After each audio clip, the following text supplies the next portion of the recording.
உயிர்த்த ஞாயிறு குண்டு தாக்குதல் விரைவில் சிக்கப்போகும் முக்கிய புள்ளிகள் அனுர அரசின் அதிரடி அறிவிப்பு. பிரகீத் எக்னெலிகொட விவகாரம் சாட்சியாளராக பெயரிடப்பட்டுள்ள ஷானி அபேசகர. டிஜிட்டல் அடையாள அட்டை தனியுரிமை பாதுகாக்கப்படும் என்று உறுதியளித்துள்ள அரசாங்கம்.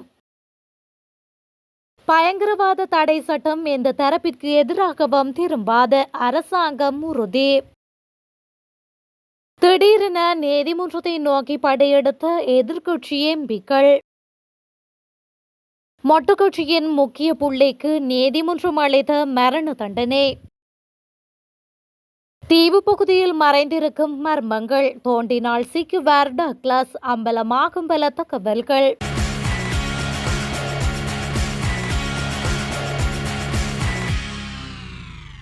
உயிர்த்த ஞாயிறு குண்டு தாக்குதல் தொடர்பில் இதுவரை காலமும் வெளியாகாத பல விடயங்கள் தற்போதைய விசாரணைகளின் ஊடாக வெளிவந்துள்ளதாக அமைச்சரவை பேச்சாளரும் அமைச்சருமான நலிந்த ஜெயதிச தெரிவித்துள்ளார்.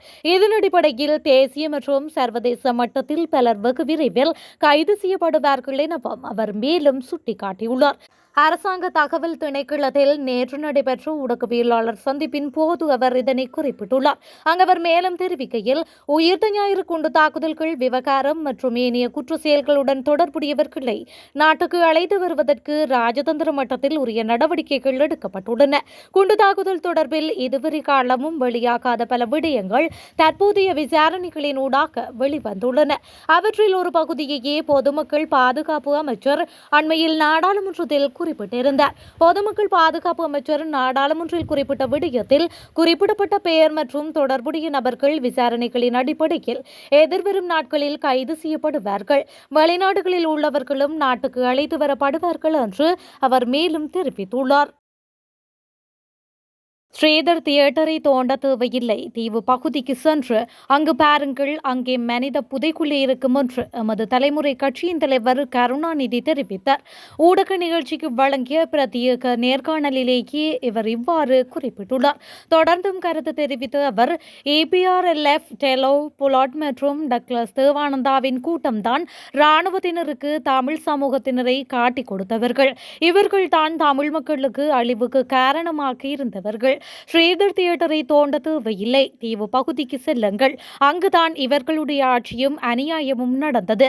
டக்ளஸ் தேவானந்தாவோடு இணைந்திருந்தவர்களை அவரோடு இருந்து விலக்கி உண்மைகளை ஊடகங்களிடம் தெரிவிக்கின்றார்கள். எனவே இதிலிருந்து டக்ளஸ் தேவானந்தா தப்பிப்பதற்கான சந்தர்ப்பம் ஒருபோதும் கிடையாது. வடக்கில் மக்கள் இவர்களை மதிக்கவில்லை, ஏற்றுக்கொள்ளவில்லை என்று அவர் மேலும் குறிப்பிட்டுள்ளார். எந்த அரசாங்கமும் செய்யாத உலக சாதனையை தேசிய மக்கள் சக்தி அரசாங்கம் செய்துள்ளதாக ஐக்கிய மக்கள் சக்தியின் நாடாளுமன்ற உறுப்பினர் முஜிபுர் ரஹ்மான் தெரிவித்துள்ளார். இன்று எதிர்க்கட்சி உறுப்பினர்கள் நீதிமன்றத்திற்கு வருகை தந்த சந்தர்ப்பத்தில் ஊடகங்களுக்கு கருத்து தெரிவிக்கும் போதே அவர் இவ்வாறு குறிப்பிட்டுள்ளார்.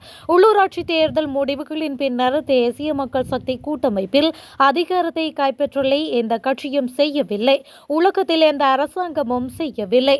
கிழக்கில் பிள்ளையானுடன் ஆட்சி, குருநாகலில் ரிஷாட்டுடன், காலியில் மொட்டுவுடன், பேர்வுளையில் ஐக்கிய மக்கள் சக்தியுடன், நுவரெலியாவில் தொண்டமானுடன் இவ்வாறு உள்ளூராட்சி சபைகளை கைப்பற்றியுள்ளது. ஐக்கிய தேசிய கட்சியின் ரணில் மற்றும் மகிந்த ஆகியோர் இவ்வாறு ஆட்சி அமைக்கவில்லை. தேசிய மக்கள் சக்தி கன்னித்தன்மைக்கு களங்கம் ஏற்பட்டுள்ளதாகவும் அவர் மேலும் குறிப்பிட்டுள்ளார். எதிர்க்கட்சி தலைவர் சஜித் பிரேமதாச உள்ளிட்ட அனைத்து எதிர்க்கட்சி எம்பிக்களும் இன்று காலை நீதிமன்றத்தை நோக்கி படையெடுத்துள்ளனர். கோட்டை நீதவான் நீதிமன்றம் ஒன்றில் அனைத்து எம்பிக்களும் ஒன்று கூடியுள்ளனர். நாடாளுமன்ற உறுப்பினர் சுஜீவ சேனசிங்கவின் வாகனம் ஒன்று தொடர்பான வழக்கு இன்று கோட்டை நீதவான் நீதிமன்றில் விசாரணைக்கு எடுத்துக் கொள்ளப்பட்டது. இந்த நிலையில் நாடாளுமன்ற உறுப்பினர் சுஜீவ சேனசிங்க இன்றைய தினம் நீதிமன்றில் முன்னிலையாகியுள்ளார். இதன் காரணமாக சுஜீவ சேனசிங்கவிற்கு ஆதரவு தெரிவிக்கும் வகையில் எதிர்க்கட்சி எம்பிக்கள் நீதிமன்றத்தை நோக்கி படையெடுத்துள்ளனர். இந்தியா நிதியளிக்கும் டிஜிட்டல் தேசிய அடையாள அட்டை திட்டத்தில் தனிப்பட்ட தரவுகள் தொடர்பில் மீறல் எதுவும் ஏற்படாது என்று இலங்கை அரசாங்கம் உறுதியளித்துள்ளது. இலங்கை குடிமக்களின் தரவு, தனியுரிமை மற்றும் தனிப்பட்ட தரவுகளின் பாதுகாப்பு குறித்த கவலைகள் காரணமாக இந்த திட்டம் நீண்ட தாமதத்தை எதிர்கொண்டது.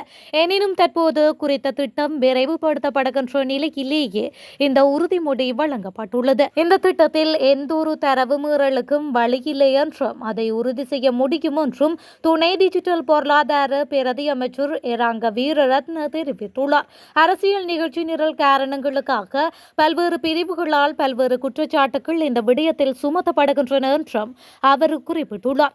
முகம், கருவிழி மற்றும் கைரேகை தரவு உள்ளிட்ட தகவல்களை சேகரிப்பதை நோக்கமாக கொண்ட டிஜிட்டல் அடையாள அட்டை திட்டத்திற்கு ஏற்கனவே இந்தியா 450 மில்லியன் இந்திய ரூபாய்களை வழங்கியுள்ளமையும் இங்கு குறிப்பிடத்தக்கது.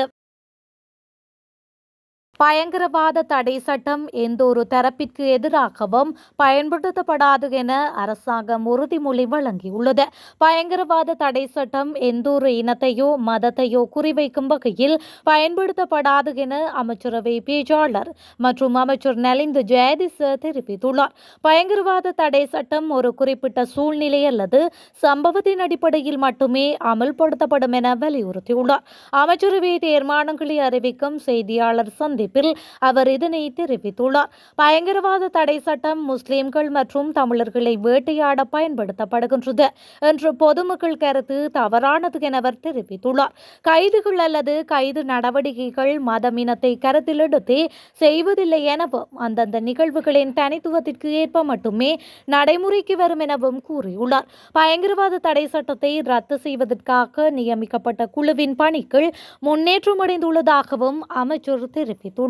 தீவிரவாதத்தை எதிர்கொள்ள ஒவ்வொரு நாட்டிலும் சட்டங்கள் காணப்படுவதாகவும் அதுபோலவே இலங்கையிலும் புதிய சட்டத்தை கொண்டு வர வேண்டும் எனவும் நலிந்த ஜெயதிச தெரிவித்துள்ளார்.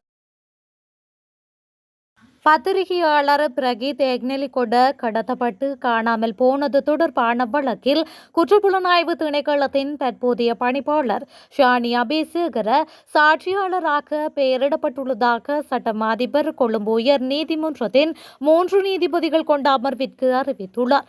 நாமல் பலேல, மகேஷ் வீரமன் மற்றும் சுஜீவ நிசங்க ஆகிய 3 கொண்ட உயர்நீதிமன்ற அமர்வு முன் தொடர்புடைய வழக்கு இன்று விசாரணைக்கு எடுத்துக் கொள்ளப்பட்டது. பாதிக்கப்பட்ட தரப்பினர் சார்பாக முன்னிலையான ஜனாதிபதி சட்டத்தரணி உபுல்குமார பெரும இந்த வழக்கின் தலைமை புலனாய்வு அதிகாரியும் விசாரணையை மேற்பார்வையிட்டவருமான ஷானி அபேசேகர சாட்சியமாக பெயரிடப்படவில்லை என்று நீதிமன்றக்கு தெரிவித்துள்ளார்.